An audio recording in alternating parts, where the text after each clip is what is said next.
Ya, karena iman syaratnya harus tahu. Fa'lam. Fa'lam itu tahu. Fa'lam annahu la ilaha. Ketika sekarang telur, saya memberitahu misalnya, Hen, telur ini udah dipitik, cara kowe mungkin tau. Ayo jawab satu-satu. Mungkin kan?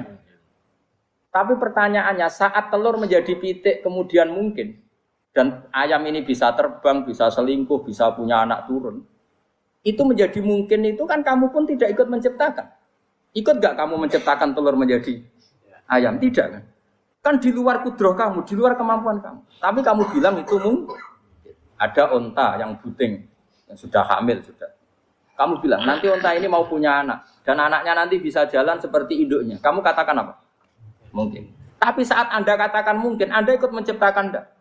Enggak kan? Tetap itu kudrohnya Allah. Tetap itu. Maka para nabi itu tidak tahu bedanya antara onta yang keluar dari indukannya dan keluar dari batu.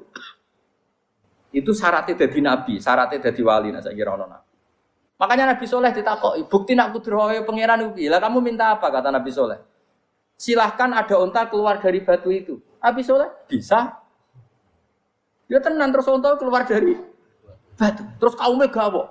Wah kok hebat tenan unta metu kok batu. Jare Nabi Soleh, ya padha karo unta lahir kok indukane. Bedane apa? Ya beda. Lah bedane apa? Metu kok watu kok ya ora melok gawe. Metu kok indukane ya kowe ora melok gawe. Bedane apa? Tapi utakmu kena hijab, kamu niku ana bedane. Cara nabi-nabi ora roh bedane. Lah kula termasuk warasatul anbiya ya ora roh bedane cara.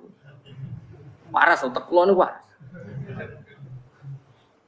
Lha yo misale kowe cara iman seperti itu yakin dadi wali. Wes sama amatir-amatir lah, wali swasta lah. Pokoke wis dadi. Jadi manusia itu lucu, sesuatu yang dia pun tidak bisa. Iku sok bedakno. Kalau telur menjadi ayam mungkin. Sapi keluar dari indukan mungkin. Biji padi menjadi padi besar mungkin. Tapi nak watu kok jadi biji padi mukhal. Lu saat yang dikatakan mungkin-mungkin itu apakah manusia ikut memberi? Tidak kan? Ikut menciptakan? Harusnya kan tetap bilang, yo aku menyaksikan itu karena ada kekuatan X yang menciptakan itu. Harusnya dia kalau mau konsisten kan, saya tidak bisa menciptakan telur jadi ayam, tapi ada kekuatan lain yang menciptakan. Dan saya tidak bisa. Jadi telur keluar dari ayam ya kita tidak bisa menciptakan. Sapi keluar dari indukan ya kita tidak bisa menciptakan. Termasuk untanya Nabi Soleh yang keluar dari batu besar kita.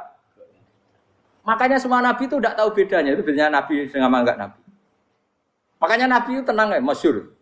Ketika perang Khandaq, Nabi itu kelaparan. Kemudian Jabir datang, ya Rasulullah, istri saya menyiapkan makanan untuk orang 6. Karena kambingnya hanya kecil.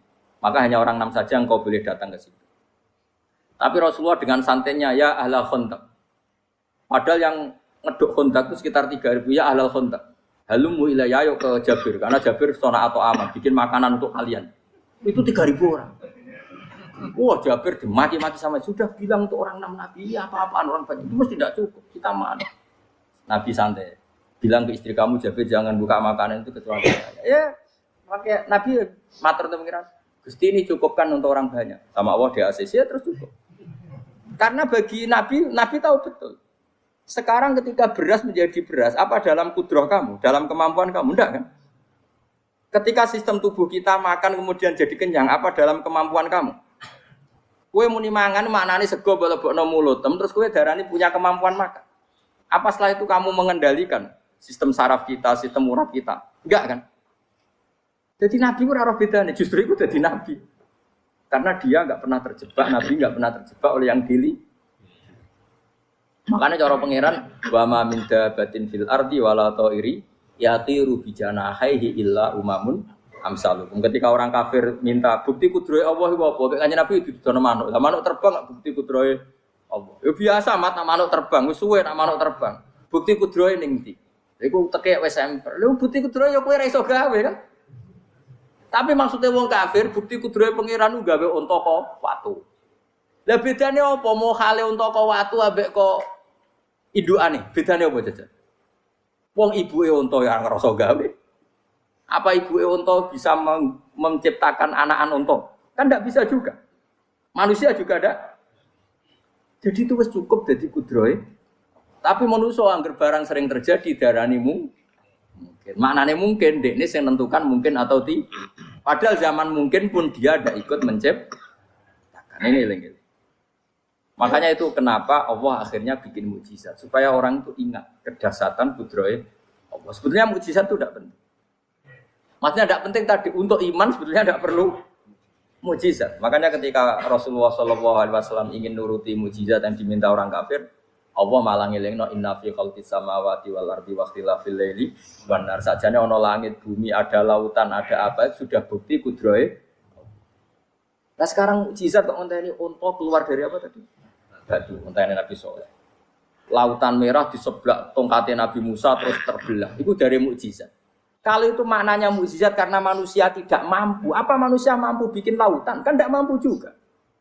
Kenapa itu tidak dikatakan mukjizat? Lagi-lagi karena wis kena mataul huruf. Paham jelas ya? Makanya kata Allah, saiki wong ora percaya hari kebangkitan. Alasannya masa manusia jadi tanah menjadi manusia? Memangnya manusia yang sekarang hidup itu dari apa coba? Sehingga ada melok pilek, pilpres, melok dukung mendukung itu memangnya dari apa coba? Dari tanah kan? Mestinya hari kebangkitan sejati ya sekarang ini orang-orang dari tanah sekarang berkeliaran ini harus go jalalan ngalor ngidul maknani. Itu yo kok lemah.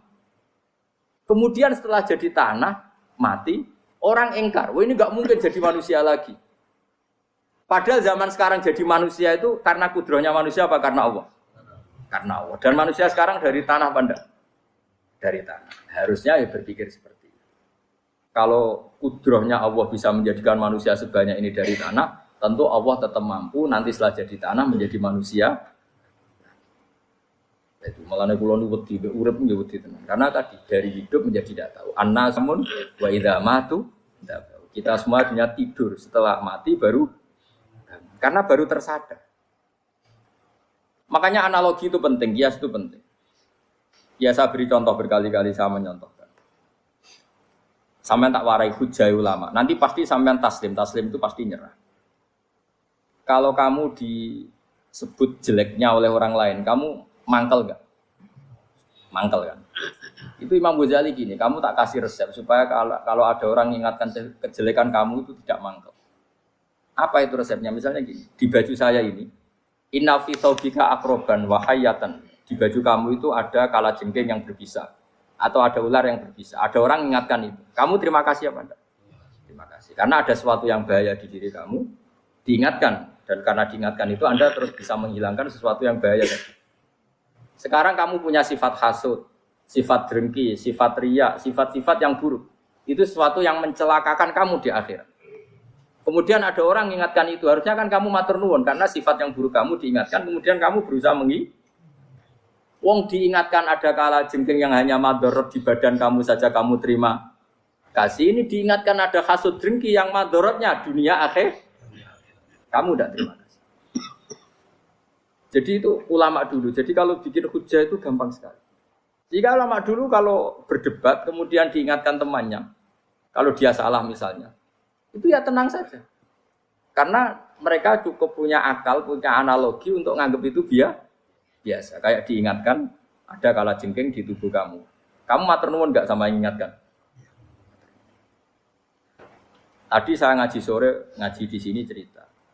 Kila itu Imam Ahmad.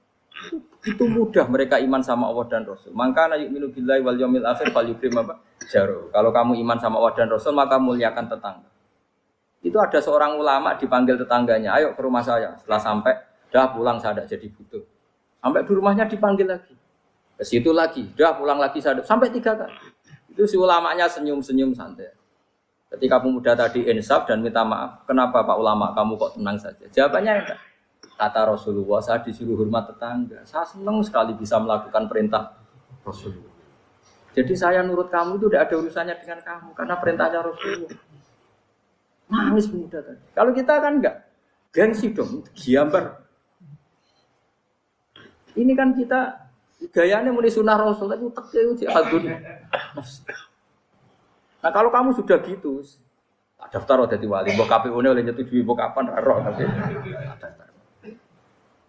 Saya ulang lagi, jadi kamu harus terbiasa dengan kias yang diajarkan Quran ya. Jadi ketika bibijian jadi pohon besar, itu pun kamu katakan mungkin. Padahal ketika kamu katakan mungkin, kamu pun tidak ikut menumbuhkan bibijian jadi pohon asam yang besar. itu menunjukkan kudrohnya Allah. Artinya sebetulnya kamu hidup semuanya itu hanya menyaksikan kudrohnya Allah tanpa kamu memberi kontribusi. Kenapa kamu yang menentukan mohal dan tidak mau? Harusnya mau taslim menyerahkan diri nak kabeh mau nyakseni kekuasaane Allah. Itu sing dimaksud Quran apa ya tanazzalul amru bainahunna lita'lamu annallaha ala kulli syai'in qadir wa annallaha qad ahata bi kulli syai'in ilma. Alam raya dibikin variasi kayak gini mau tujuannya Allah supaya kalian menyaksikan kemampuannya.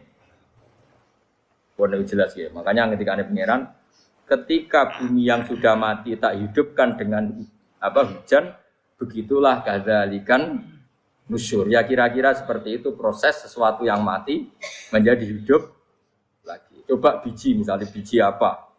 Biji kurma atau biji kacang atau biji apa? Kamu simpan di rumah bertahun-tahun, berpuluh-puluh tahun. Tentu ini berstatus biji yang mati. Kamu tanam di tanah, kamu kasih air, kemudian menjadi hidup. Menjadi hidup, rindang. Ya sudah, itu kan berarti Allah bisa menggerakkan dari sesuatu yang mati. Itu juga telur, sesuatu yang mati. Tapi kalau kamu bilang, tapi di dalamnya itu ada zat-zat yang hidup, itu pun tidak kamu yang menciptakan. Susah ya, apa sih ngakoni nak iku kudrohe Allah.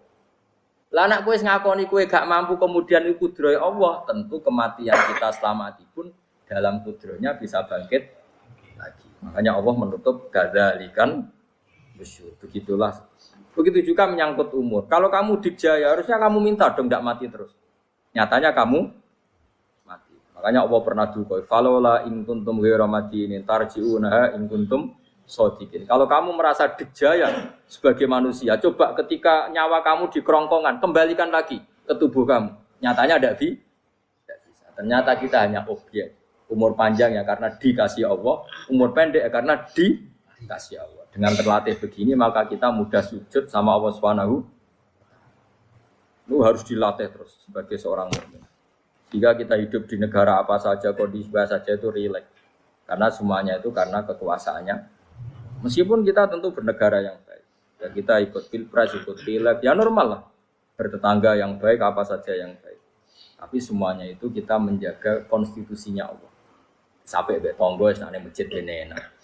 Bojo tiga imangan bener kecewa mbek kowe, nek kecewa kok belum sujud bareng. Anak kita rawat supaya mereka jadi generasi penerus sujud, penerus rukuk. Terus begitu jadi orientasi. Nah, itu kalau sudah seperti itu namanya al-ulama warasatul anbiya. Emangnya Nabi mewarisi kita apa coba? Cara kita sujud, cara kita rukuk. Coba Quran ngaluntikan warka'u ma'ar raqi. Balillah fa'bud wakum binasa. Tapi tahu-tahu ada generasi muslim yang cacane iku mapan. Karena ngono ora usah Islam, PKI yo kepengin mapan, komunis yo kepengin. Lonte nganti dadi lonte yo kepengin. Copet nganti dadi copet yo kepengin mapan. Bajingan nganti dadi bajingan yo kepengin mapan. Karena kepengin mapan ora kudu wong saleh, wong fasik pun kepengin. Bener-bener opo nggo jalalan cita-citane mau kepengin mapan. Bukan cita-cita sing gak perlu wong nggo jalalan, wong fasik kok yo. Mana cari Imam Ghazali nak gejol-gejolkan. Kamu jangan bangga nikmat yang yastariku ma'akal baha. Itu satu nikmat sekewan kudu. Misalnya kowe seneng mangan akeh, fal jamus aksaru akeh. Jamus iku angane luwih akeh.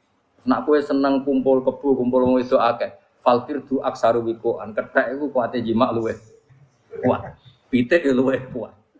Imam Ghazali kok satu kenikmatan sing mustarok benal ukola wa benal wiril ukola. Tapi nak nikmate sujud ora iso kethek sujud suwi-suwi ora. Spesial napa? Spesial. Kalau suwun makanya Imam Sinten Sayyidina Umar tadi sampai seperti itu. Ketika dia ditusuk sama seseorang, dia tanya pertama, yang nusuk saya siapa? Orang Majusi ya Amirul Mukminin. Alhamdulillah alladzi ja'ala maniyati biyadi rajulin lam yasjud laka sajda. Yuhajuni biya yaumal. Jadi itu penting. Artinya satu sujud pun sudah menjadikan kita berhak masuk neraka. Ya tentu yang ikhlas. Nah ukurannya ikhlas itu gimana? Ya pokoknya sujud. Ada kepen buswarga ya rapati ikhlas. Kepen dadi wali ya ora ikhlas. Terus piye? Ya ora ono carane. Ikhlas ora usah cara. Mau ikhlas maknane murni, nek ono carane malah ora. Jadi mau ora sudah daftar wali. Nek kepen sujud dadi wali ya ora ikhlas. Pemene nak dadi wali terkenal terus sing sowan akeh salam tempel akeh tambah ra ikhlas. Nanti cara gejolakane bapak kula kan. Bapak kula nanti kula tangkut. Ada orang tertentu kok terkenal wali, terkenal sekali orang. Tak tanya bapak, jenengan mboten kepengin jadi wali seperti itu. Siapa bapak lucu. Jadi ini wali kepengen ya disayang pangeran, tapi jadi koyo iku ora kepengin. Bapak saged. Lah wis dadi kula dadi salam tempel. Engko nang opahe mau ikut tok. Saking ikhlasnya bapak. Sekarang seseorang jadi terkenal kadang kan terus dikonversi orang tuan ngasih dari bapak. Lah nek dadine donya ngono tok ora kepengin. Dino duwe akeh. Tapi nak dadine wali mergo disayang pangeran aku kepengin. Tapi nak terusane mulya niku gak kepengin. Maksudnya enggak kepengin enggak boleh jadi oren. Aku yang manusia sih kadang aku kepengin wah jadi kiai top. Sudah metu ke mobil di apa, wong visuale, sono sing tiba-tiba seru no. Kerennya opo dicoba. Dicoba. Sobat tuh. Serah keren hisape akeh. Maksud kula niku saya tetap senang ada kiai terhormat itu sangat senang. Cuma jangan semua ulama seperti itu. Nanti ono wong kepengin dadi ulama saja karena nilai-nilai enak dadi kiai. Saya itu yang enggak suka.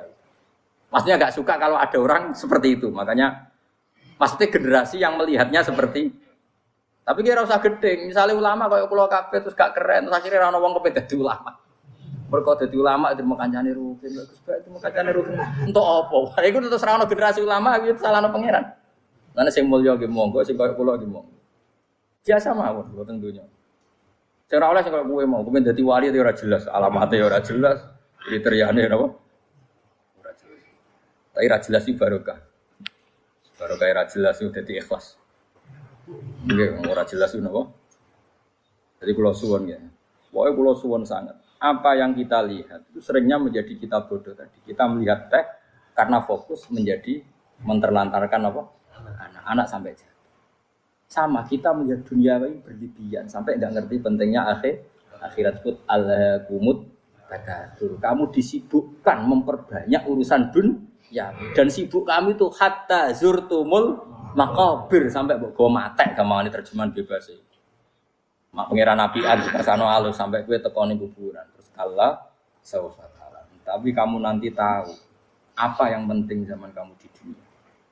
Setelah kamu tahu ternyata kenangan terbaik di dunia adalah saat kita sujud, saat kita munajat, saat kita ngekei yatim piatu, saat kita mulang, saat kita berbuat baik. Tapi nak ngertimu itu terlambat setelah di akhirat, pas dia ngerti la tarawunnal jahim, pas wae mlebu. Makanya harus ngerti dari sekarang. Makanya Allah sering ngendikan ilamu annamal hayatud dunya lah itu dingertikan sekarang. Karena kalau ngertinya sekarang insya Allah tidak terlambat. Tapi kalau ngertinya nanti pas ngerti pas la tarawunnal jahim, pas ngerti pas wae. Itu yang kita ada ini.